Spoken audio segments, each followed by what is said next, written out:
welcome back. Brand new Attack on Show. I'm Rob E. I'm Patrick Harney. We've got a fun-filled episode, as always. Yes. And we always say subscribe too late in the intro, I feel like. You want to start off Subscribe. with that? There we go. Good. We've got a lot of good entertainment content for you today. We have a brand new segment, and I'm very nervous about this one. It's going to hurt. Yeah, especially to kick things off like this. We're going to do Knowledge Attack. We'll explain the rules once we get to it, but basically we're going to test each other's knowledge on movies, music, TV, and see who comes out on top. It's kind of like the Attack on Show UFC. Oh. Yeah. I was training all week for this. We're not going to take our shirts off or anything, are we? Well, not with the cameras on. And then on Binge Worthy, we're taking a look at FX's You're the Worst. Oh. And then with the FXX, does anyone even know what channel that is? Do you? FXX? Yeah. Like probably 9,227. I lost track of all shows on FXX. But thank you, Hulu, because we've been able to find You're the Worst. And we're going to fill you guys in on that if you should be watching it. And then we're going to attack the web. This is a Michigan film, correct? Short film? Yes, it is. Is it Corvidae? Corvidae. Corvidae. This is a wicked short film. Can't wait to talk to you guys about it. Some extremely good talent. Yes. Michigan talent in this, so we're really excited to bring this to you. And then we got to wrap it up with I Miss My Mtv. Patrick, what are we looking at on I Miss My Mtv? So we're looking at a band called Of Virtue and a song called Thanks for Nothing. And the reason why we're doing that is because one of my best friends is the lead vocalist in the band, and I happen to know that they are currently working on a new album. So breaking news. As for that. Can't wait to share this song. It's awesome. Let's share a little bit of them. Yeah, you're going to love it. Stick around to the very end. As always, I'm Rob E. I'm Patrick Harney. And this is Attack on Show. Okay, on Knowledge Attack, we're going to challenge each other here to kick things off with the show. Basically, we've prepared questions for each other. Don't know the answers, obviously, to each other's question. I'm going to ask Patrick a question. If he gets it right, I have to take a shot. If he gets it wrong, he has to take a shot. And then vice versa. Patrick will ask me a question. If I get it right, he's got to take a shot. I get it wrong, I'm taking a shot. So if somebody has a perfect game, we're going to be kicking the episode off where one of us could possibly be 5 shots in before we even get going. I'm nervous about this. So am I. Because now I'm starting to think that I maybe give you too easy of questions. I went all the way back to silent film, so I hope you're ready. What? No. Who's the main star of Nosferatu? Just kidding. I'm kidding. It would have been Boris Karloff? No, that was Dracula. Damn it! But that was a great try. We're also using the Attack on Show special aged whiskey here, and this stuff tastes fantastic. You're going to shoot it down nice and slow.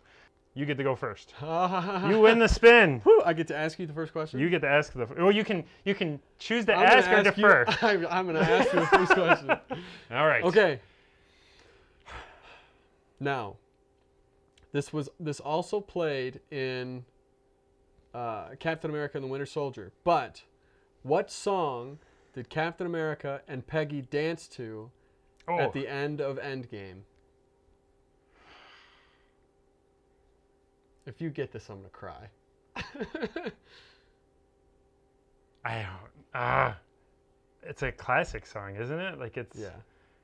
Is it? It's not super well known, but. Who's Loving You? Or know. I don't know. I don't know this. What is it? It's Been a Long, Long Time by Kitty Kallen and Harry James. That was in Avenger or Civil War? Winter Soldier. Oh, it was in Winter Soldier as well? Okay. Because remember when, spoiler, you remember when Nick Fury, was in Captain America's apartment and people were hunting him down? Yes. He was playing, that looked like it hurt. He was playing that song on the record player when Cap walked in. And I just realized that just like a few months ago when I watched the movie. So you just realized and decided that I might know this. I knew the song from Endgame, and All right. Well, I'm down. Oh, it's 1-0. Patrick's in the lead. Did I pour these too heavy? A little bit. All right. So. I'm so nervous. I made mine easy too, you jerk. My hands are sweaty. He-Man the animated series is coming back to Netflix, and it's led by Kevin Smith. What dynamic duo is he a part of in the View Askewverse? The View Askewverse? Askewniverse, sorry. Oh. The View Askewniverse. Jay and Silent Bob. Boom. See? That's you're supposed to have fun with us. Ah. I thought that was fun. I thought that, you made it sound like you were gonna. Hey, what's that? There's a little bit. Okay, I may need to take over as lead host. Hope you know how to edit. Okay, so this isn't movie or entertainment, but I know you're a huge Pittsburgh Steelers fan. Nice. Yes. Okay. 6-time Super Bowl champs. All right. Let's. I'm a Cowboys fan, so we've also done pretty well for ourselves. But it's been a while. What college did Pittsburgh Steelers legend Jerome Bettis attend? I'm not a college football fan. But it's Jerome Bettis the This boss. is supposed to be movie. I know he was in Detroit. Like I know he's from Detroit, He is Michigan, from but Detroit, yeah. I don't think he went to school here.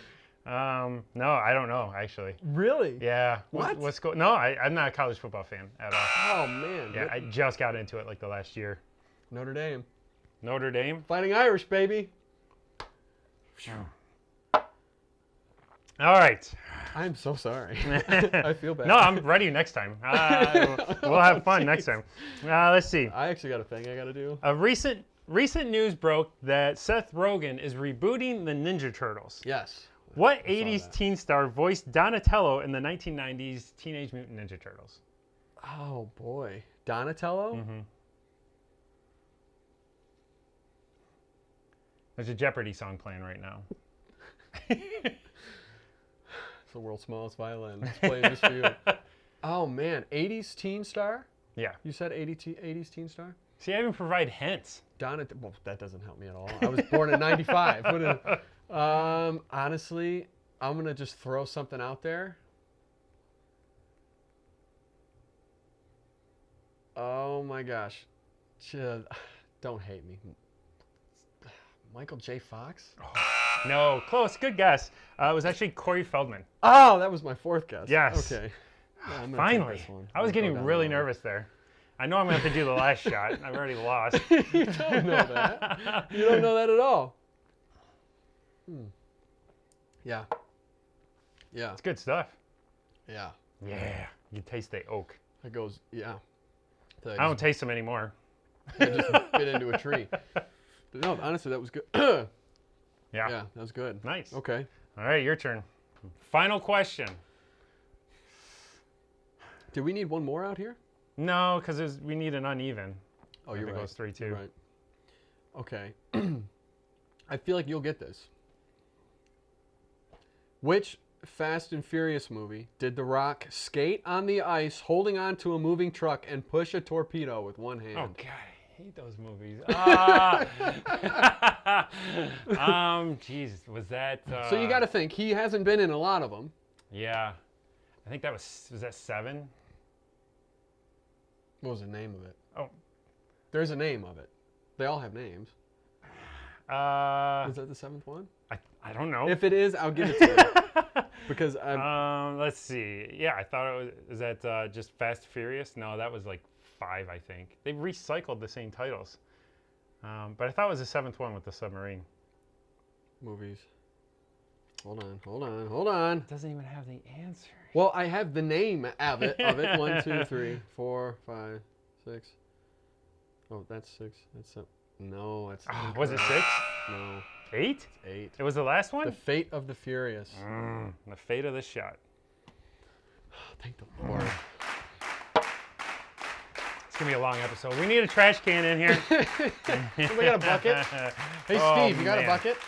There's nobody named Steve. We got to record quick before these kick in. Yeah, we do. All right, what do we got next? Okay, thanks for hanging with us. It's great to see you all, and make sure to subscribe and like and share and comment. Great. Binge Worthy? Binge worthy. Let's Boom. binge. You're the worst. Listen up now. This is serious. I was just wondering, I need to add some Coke. Maybe we shouldn't have played that game. It's fine. All right, we are back with Binge Worthy, and I'm super excited for this because we're going to take a look at the 2014 sitcom. Is it sitcom? Comedy series, I would say, not sitcom. It's listed as a sitcom.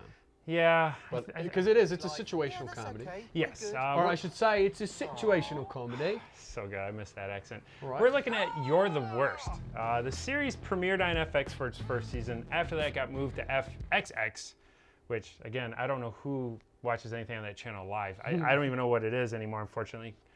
Especially since they put Sunny in Philadelphia over there. I think it's for more explicit content. Yes. Yes, and this show definitely pushes that envelope of explicit content. This is shit. Derivative trifle. The composition is wretched, tonal harmony non-existent. Don't even get me started on the perspective. Blue ribbon. This contest is a sham. I'd say it does. Its plot is it's an author and he's going through like a hard relationship with a girl where basically neither of them understand or are okay with like commitment and okay with their feelings. And then basically it's these two and then their two friends. You know, it just takes place as a group of friends and the crazy things that they do, which sometimes is very cringe-worthy. Very much so. Yes, very much. The reason why I'm speaking like this is because the main actor, the main guy, Chris Gere, whatever, he's British. You're not much of a human. So I'm so sorry if this is a terrible accent. Chris Gere stars along with Aya Cash, who many people know from Amazon's The Boys. And then the cast really rounds out really well. Kether Donahue does a great job as the friend. Who... I can't stand her in the show. Like, I can't stand her character. She does great at it. Yes. I can't stand her character. What? No. You... What? I know. So annoying, but... Like, it hurts me how terrible of a person she is. She is the worst.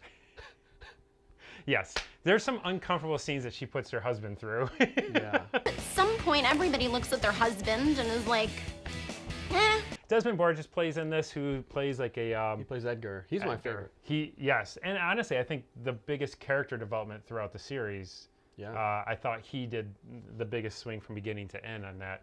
Maybe before you do something drastic, why not just try the thing you're most afraid of? And there's actually a very interesting episode with him, which... I think, you know, when we look at these FX shows, we had Dave, you know, last week or 2 weeks ago, we talked about it where the humor can be so kind of cringy and just so out there sometimes, and then it had heart. You're the Worst, I think, really kind of started that mold. This came out before Dave, but when you watch the two, they're very similar in the humor, the style, the way it'll make you kind of cringe and you are laughing at things you probably shouldn't. Yeah. But then there's really some heart throughout a lot of these episodes, and I bring that up because of Edgar, he's a vet and struggling with PTSD. And a veteran, not like a veterinarian. Yes, a veteran. Yes, and but they dive into PTSD with him in an episode, and the way they filmed it just set the show on a whole new level. And I believe it was season 3 when they got to it, or season 2. Season 3, I think. This is where it really kind of differentiated to me on other sitcom or comedy series that were out there, where like the show started diving into some real struggles, and we had said that with Dave when they got into bipolar. This, it's almost like Dave's following the same formula, and I don't blame them because this formula works. Yeah. But they did a lot of neat things with the filming techniques on this series that I've liked. You know, like she'd have a vision of like breaking out of the bar, and they'd film this fight scene where she's like kicking the shit out of everybody on the way, but they filmed it like it was the Matrix. Like it looked badass. And I'd always loved that about the series. And then they also did some really cool one-shot sequences in this. I mean, there was an episode where all 30 minutes was a continuous take, and it just blew my mind watching the camera. They're at like a wedding reception, and the camera just goes all around this room. Multiple rooms and different actors, the way like they'd come in the scene and it'd follow them. It was amazing to watch. Like I think on a technical standpoint, like the show really broke new ground for sitcoms. Yeah, I'd say so, because it took away, it didn't take away, but it stepped away from a lot of those like live audience comedies that you see, like Friends, Seinfeld. I feel like maybe created its own lane. In a sense, for like cable TV. Yes. Because I know HBO was doing a lot of that stuff before, still like early on, but for like cable TV, there wasn't really, unless I'm wrong, but there wasn't really many shows like this.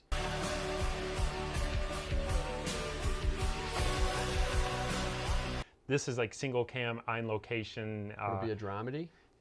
I would call it more, I would say a dramedy, because I mean they even go through like severe depression on some of their storylines through a season. Drug addiction. Yes. Alcoholism. They touch on everything, and yet you're still they're still making you laugh about it sometimes, which is also making you uncomfortable. It's because of the absurdity of everything, Yes. of the situations that they're in. Todd Robert Anderson, I want to give a huge shout out to. He plays Vernon, and every scene that this guy was in, he was a small supporting. Like, I don't even think when it started, like, I'd even call him a supporting character, but every scene this guy's in, he just stole, and you could tell that because his character just grew throughout the show's existence of 5 seasons, and he is just out there. Yeah. What? Do you want to play a game with me? Yeah, okay, but no pussing out when I stomp you. Very much so. Plays a doctor, but not your normal PC doctor. And was he a gynecologist, actually, now that I remember? Yeah, I think so, yeah.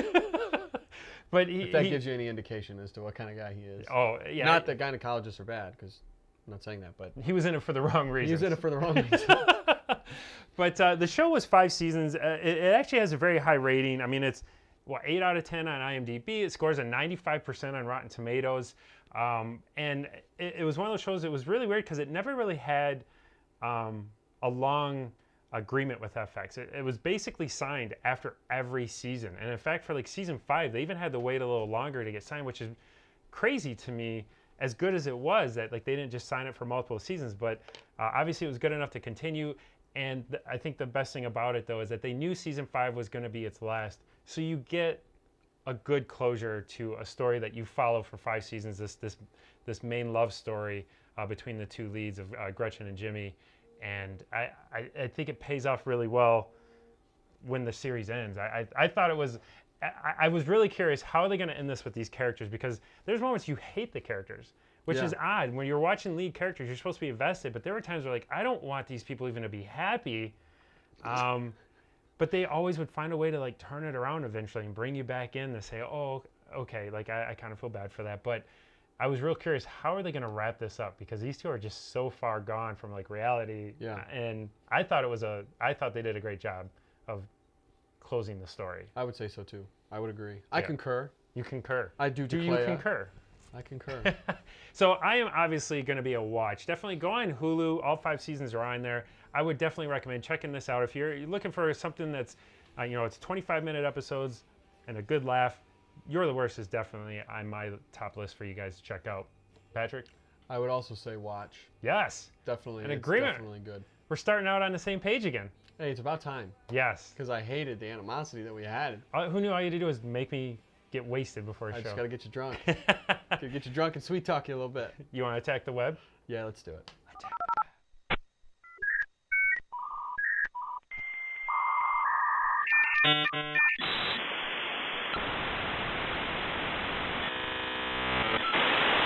All right, attack the web. This is my favorite segment.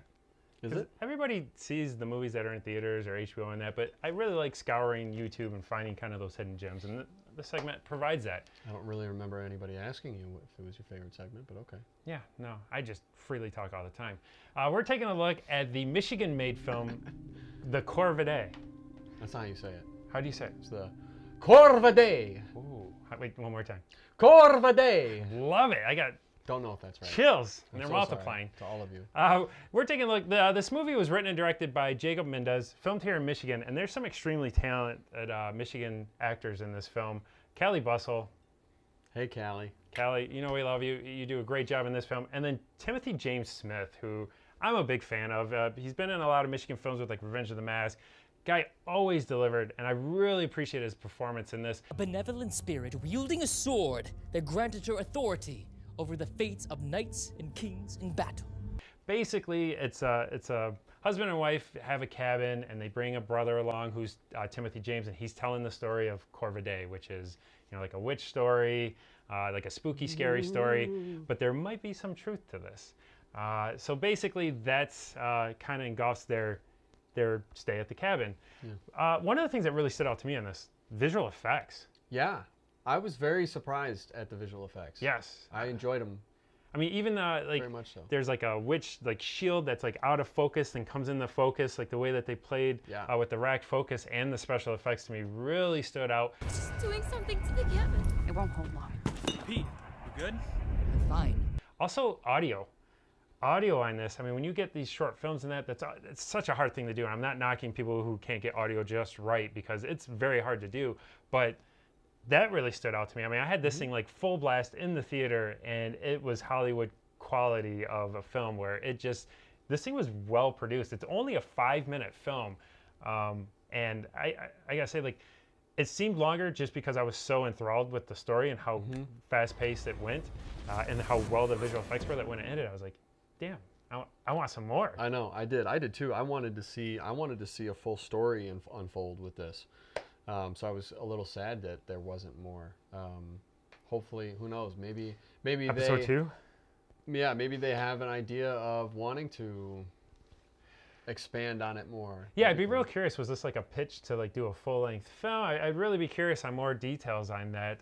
So maybe if Jacob's watching Attack on Show, if he's one of the 7, Jacob, reach out. We'd love to hear from you as to if there's more coming to this, or any other projects that you have in the works, because I was highly impressed, obviously, which is why we're covering it here. We want all the attackers to check this out. The link will be below, but you're not going to click it just yet. Wait till the end, because you want to hear the song we have lined up for you. But I'd highly recommend checking the Corvidae. I don't think we should spend more time than the film talking about the film. No. But I would highly recommend watching this film. It's on YouTube. It's free, and it's 5 minutes. Go watch it now. 5 minutes Not is a now, very, very long time. I say that all the time. I'm not going to say who I say it to. All right. I love how many times I could stop you from talking. Just gonna kind of get out of here, I guess. I Miss My Mtv.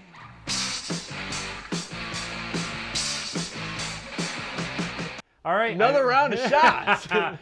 We can't do that again. All right. I Miss My Mtv. Patrick, tossing this over to you. All right. So we're getting into Thanks for Nothing by Of Virtue. It's a couple years old, but the reason why we're doing this is because they're currently working on a new album. And I figured, what better way to get you guys ready for their new album than to give you a taste of some of their best hits that they've had. So they have a song called Thanks for Nothing, and one of my best friends, Tyler Ennis, is the lead vocalist of the band. Shout out to also Damon and Mike, other members of the band, because he knows the band. I know them. I'm just glad you didn't wear the shirt of the band to the show. I did wear that a couple episodes ago. We did. But anyway, their music is really, really good, and I'm really excited for their new album to come out. And this song is one of my favorites on their album, What Defines You. I'm a little biased, though, because I really love their song Pictures of You, particularly Pictures of You Reimagined, because I'm also featured on it. But that's not why we're doing this. These guys are dope, and I really, really want you to listen to their music, because they really write some great stuff. So let's get into it, shall we? Thanks for nothing. Thanks for nothing.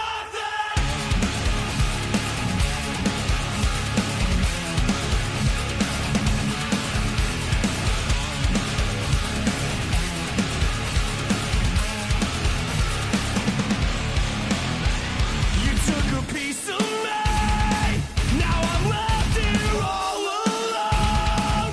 Some things are better left unsaid, but you are my one regret. You spent wondering why you had to run and hide. I trusted you and I had, but you took everything that I had left. The thought of you release such a bitter taste in my mouth. So thanks for nothing. The promises you made don't mean nothing to me. So thanks for nothing. Oh, man. I like it. Just rage! No, it sounds good. It reminds me of like an Alexis on Fire sound. Obviously unique and original in their own way, but man, that sounds good. Yeah, their whole album. I like it. Their whole album is really, really good. My So neck check it hurts out. from freaking headbanging. Yeah, no, it was really cool. Ladies and gentlemen, thank you for watching. Make sure you check out Of Virtue. The link is below. But before you do that, make sure you click like, subscribe, and share. Yes. Comment. Yes. Hit the notification button, the little bell, Yes. so that way you can get notified when a new episode comes out, and you can watch it right away. Love it. Thank you for watching. As always, I'm Rob E. I'm Patrick Harney. And this is Attack on Show.